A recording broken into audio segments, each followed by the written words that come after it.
minutes. Alors, quelles sont vos impressions, Raphaël? Comme toujours, beaucoup de concentration. Je pense qu'on le voit assez bien à l'image parce que chaque lancement est toujours une aventure technique et collective assez unique. C'est toujours unique, un décollage, Rémi. Ah oui, c'est toujours unique. Bon, là, c'est quand même le moment le plus tendu de la chronologie, c'est sûr. Comme je l'ai dit, le décollage, c'est quand même un événement particulier, quoi. Oui. Nous sommes en duplex avec Kourou et sur nos caméras, nous allons assister ensemble à ce décollage. Voilà le premier mât qui se détache. Nous allons nous taire, laisser profiter en silence, en son d'ambiance de ce décollage. Nous nous retrouvons dans quelques instants.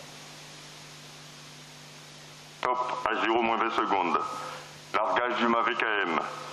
Allumage du triétage. À tous de DDO, attention pour le décompte final. 10, 9, 8, 7, 6, 5, 4, 3, 2, 1, top, décollage.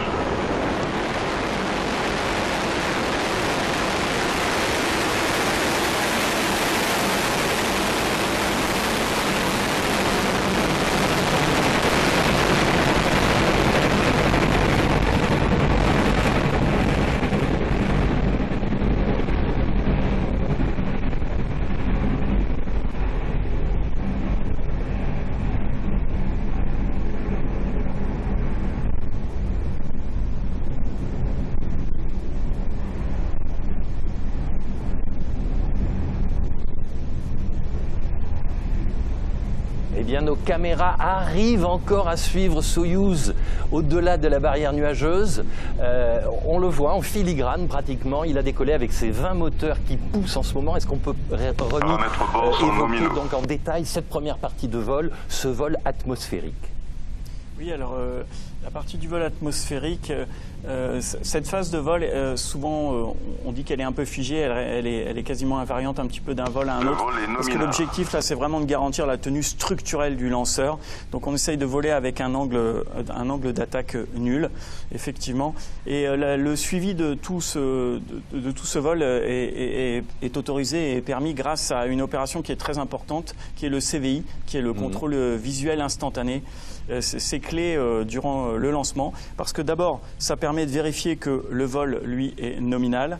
Et du côté de nos clients, ça permet de lui confirmer que la séparation s'est passée nominalement et dans les conditions optimum. Alors, grosso modo, l'ensemble des données du lanceur arrive via les stations au sol qui sont réparties tout autour du globe et sont transmises directement vers le CVI. Le CVI qui va bientôt nous annoncer, je l'espère, la séparation des boosters. C'est imminent. On l'a encore à l'image, notre Soyouz, et on le voit en temps réel, à l'œil nu ou à l'œil des caméras. Eh bien, nous venons d'apercevoir cette séparation. Alors, Soyouz pesait 300 tonnes et en 2 minutes, eh bien, Soyouz a perdu plus de la moitié de son poids. C'est tout à fait nominal, c'est prévu. Confirmation de la séparation des blocs latéraux. Donc, on va préciser, Rémi, que vous avez l'oreille du CVI, donc tout au long de cette vidéo transmission en direct, vous nous transmettrez les confirmations justement des différents événements. Raphaël, tout de suite, un mot sur ce qui est à la proue du lanceur, à savoir la coiffe de Soyouz. Alors, je précise qu'on ne voit quand même pas toujours aussi bien cette séquence. Oui. C'est quand même assez bluffant. C'est formidable. On l'a encore en visibilité à 2 minutes 45 après le H0. Oui, c'est vrai. Effectivement, sur la coiffe, elle est là pour protéger le satellite lors de sa traversée dans l'atmosphère, pour le protéger des frottements de l'air.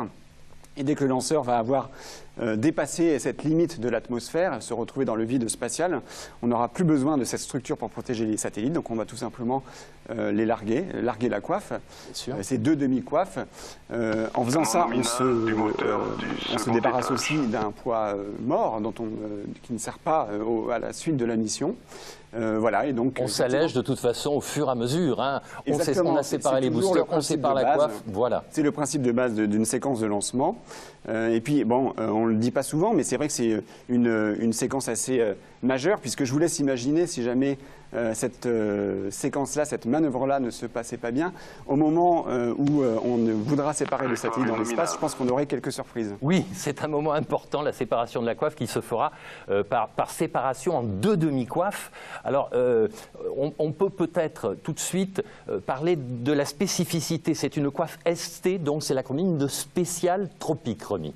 Oui, tout à fait. Cette coiffe a été développée en collaboration avec la Russie dans le cadre effectivement du Soyouz en Guyane. Donc l'objectif, c'était d'avoir un volume utile équivalent à celui de la coiffe Ariane 4. Et donc elle fait à peu près 11 mètres de haut, 4 mètres de diamètre. Elle est fabriquée par R4C. Et elle vient de s'ouvrir en 2 demi-coiffes sous nos yeux.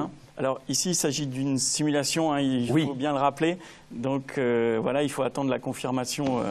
Alors je le précise puisque vous le dites, hein, Rémi, c'est important. Vous avez la confirmation. Du séparation de la coiffe, et c'est, comme l'a souligné Raphaël, une étape quand même très importante pour nous, oui, tout à fait. Oui, alors on va le dire tout de suite d'ailleurs, vous avez eu raison de le préciser, nos images 3D, celles que vous avez, ces images de synthèse sur votre écran, eh bien elles sont conformes au programme de vol et justement, eh bien on vient d'avoir l'extinction de l'étage inférieur, la séparation chaude, c'est-à-dire que l'étage supérieur a allumé son moteur juste avant la séparation et Soyouz continue sa route. C'est la séparation chaude, c'est comme ça qu'on l'appelle. Confirmation de la séparation du bloc A. Rémi vient de nous le confirmer. Alors tout de suite, on va dire, c'est une orbite héliosynchrone. On est parti vers le nord tout de suite hein, avec notre Soyouz. C'est finalement l'orbite héliosynchrone. Généralement, on dit c'est la pelote de laine qui passe régulièrement par le pôle nord et le pôle sud. Oui, en fait, c'est une orbite basse, circulaire, qui typiquement se situe entre 400 et 900 km d'altitude. Et c'est une orbite très utilisée par les satellites d'observation de la Terre, parce qu'elle est assez pratique pour eux. Très particulière, c'est que le satellite va passer au-dessus d'un endroit de la Terre, par exemple Paris, à la même heure chaque jour, par exemple 14 heures. Et donc ça, c'est très pratique puisque vous allez prendre des images sur un endroit donné dans les mêmes conditions d'illumination du Soleil. Et donc vous allez pouvoir comparer une image par rapport à une autre. Donc c'est voilà. Et c'est aussi la raison pour laquelle on vise un instant précis au décollage parce qu'on a envie de placer l'orbite. C'est comme une mission rendez-vous au bon endroit sur cette orbite. Merci pour ces précisions, Raphaël. Nous retrouvons tout de suite Anthony Blou. Il est à Kourou et il a rencontré Cyril Ponroy. Je suis avec Cyril Ponroy. Bonjour, vous êtes chef de mission Arianespace. La campagne VS25 s'est arrêtée brutalement. Elle a été mise en sommeil pendant 10 mois. Comment c'est organisé au sein de Arianespace ? Donc la première question qu'on s'est posée, c'est savoir si le satellite était gardé en Guyane. Très rapidement, compte tenu de la durée et des coûts engendrés par un rapatriement du satellite, il a été décidé de le laisser donc, dans les EPCU au Centre spatial guyanais. La deuxième question, c'était le rapatriement donc, des COT, des Check-out Test Equipment, qui sont des baies électroniques qui permettent la mise en œuvre du lanceur, des satellites. Et très rapidement, il a été décidé de les ramener sur Toulouse, puisqu'elle participe à la construction du 3e satellite CSO3 qui va être lancé prochainement. Alors justement, pouvez-vous nous donner quelques exemples d'interventions que vous avez dû faire pendant cette période ? Donc je pense notamment au cryostat, qui est un système de refroidissement de l'instrument du satellite, qui est très sensible à l'humidité. Et donc au mois de juin et au mois d'août, 2 équipes donc, de Toulouse, d'Airbus Toulouse, sont venues pour faire des activités de maintenance de ce cryostat. 10 mois, c'est long. Est-ce que ça veut dire que vous avez dû tout refaire ? Tout à fait. Quasiment toutes les opérations ont été reprises. Je pense notamment à des activités donc, de maintenance de satellites. Certains équipements du satellite avaient une durée de vie qui était dépassée. Je pense aux cisailles pyrotechniques qui ont nécessité l'ouverture d'un panneau solaire. Et donc, c'est des activités qui ont fait que la deuxième partie de campagne a eu une durée nominale. Nous sommes entre la Noël et le Nouvel An. Pour les équipes, là aussi, c'était compliqué ou vous avez pu les rendre disponibles ? Je voudrais souligner l'extrême engagement à la fois des équipes du Centre spatial guyanais et des Russes, puisque cette période entre Noël et le jour de l'an est plutôt favorable au repos en famille. Mais les objectifs pour Arianespace, c'est de tirer les 4 lancements, les 2 Soyouz et les 2 Vega, avant la fin d'année, était très clair et très affiché depuis le début, et donc tout le monde a joué le jeu. Alors demain, se passe aussi une journée très importante qui commence, c'est la chronologie. Donc oui, premier jour de chronologie pour le Soyouz, qui a la particularité d'avoir donc les 4 prochains jours depuis le transfert du lanceur en zone de lancement jusqu'au décollage. Toutes les activités sont parfaitement identifiées dans un planning à la minute près. Merci Cyril, et on retourne tout de suite au studio à Paris pour suivre la suite des événements. Merci Anthony. Eh bien effectivement, Soyouz continue sa route. Vous l'avez entendu comme nous, le DDO, c'est un peu un fil rouge qui passe au-dessus de nos voies. Tout est nominal, ça veut dire que tout va bien et bientôt la séparation du bloc I C'est fait déjà. Ben voilà, ça va tellement vite. Et donc maintenant, on se retrouve directement... Confirmation de la séparation du bloc I. Donc ça y est, le Soyouz vient de terminer son travail en injectant le nose module sur une orbite suborbitale. Le nose module, c'est le composite supérieur, c'est ce qu'on voit sur nos écrans, c'est-à-dire frégate avec au-dessus accroché bien évidemment le satellite CSO2. Raphaël, Soyouz injecte justement le composite supérieur sur une suborbite, une orbite intermédiaire.